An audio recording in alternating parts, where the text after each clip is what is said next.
काय खातो रे हर्ष? चिंगम खातोय सर. कशासाठी खातोयस च्युंगम? Jawline sir, jawline. मी असं ऐकलं की चिंगम चावल्याने जॉलाईन वाढते आणि दातही क्लीन राहतात म्हणे. कोण म्हणलं रे तुला चिंगम खाल्ल्याने जॉ लाईन येते, दात चांगले होतात? हं? हे सगळं चुकीचं आहे. ये इकडं तुला सांगतो काय खातो ते. हे बघ, तू ज्यावेळेस चिंगम खातोस तोंडामध्ये डिझॉल्व्ह होतं का? नाही सर. कारण ते एक मायक्रोप्लास्टिक आहे आणि आपण कंटिन्युअस तो मायक्रोप्लास्टिक चावतोयस.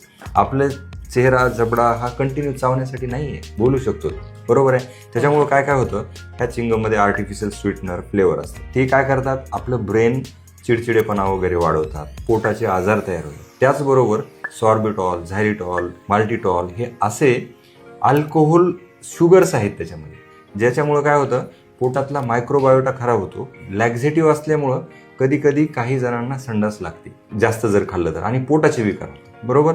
आणि तू ज्यावेळेस चिंगम चगळतोस ते थुंकी पण जास्त गिळतोस मध्ये, त्याच्यासोबत एअर पण जाते, मग पोटात एरोफेजिया होतो, म्हणजे पोटात गॅस होण्याची शक्यता असते. चिंगम जास्त ज्यावेळेस खातो त्यावेळेस एक्सेस विनाकारण लाळ गळते. आपण लाळ कशासाठी असते, आपल्या जेवणाच्या वेळेस डायजेशनसाठी. तर असे भरपूर नुकसानच आहेत. पण सर, ऍड मध्ये तर दाखवलं होतं की चिंगम खाल्ल्याने दात क्लीन होतात म्हणून. अरे हर्ष, ऍडमध्ये 99% क्लेम हे खोटे दाखवले जातात, एक्झॅगरेट केले जातात. त्यामुळे तू ऍडच्या इन्फ्लुएन्समध्ये न येता असे चिंगम रोज खाऊ नको. त्याऐवजी तुम्ही जॉ लाईन येण्यासाठी योग्य डाएट घे, एक्सरसाइज कर आणि दात स्वच्छ क्लीन डेली कर जेवण झाल्यानंतर. त्यामुळे तुझे दात क्लीन राहतील आणि हे असे केमिकल खाण्याची गरज पडणार नाही. बापरे, बरं झालं सर तुम्ही मला ह्याच्याबद्दल सांगितलं. आता मीही चिंगम खात नाही आणि कुणाला खाऊही देणार नाही.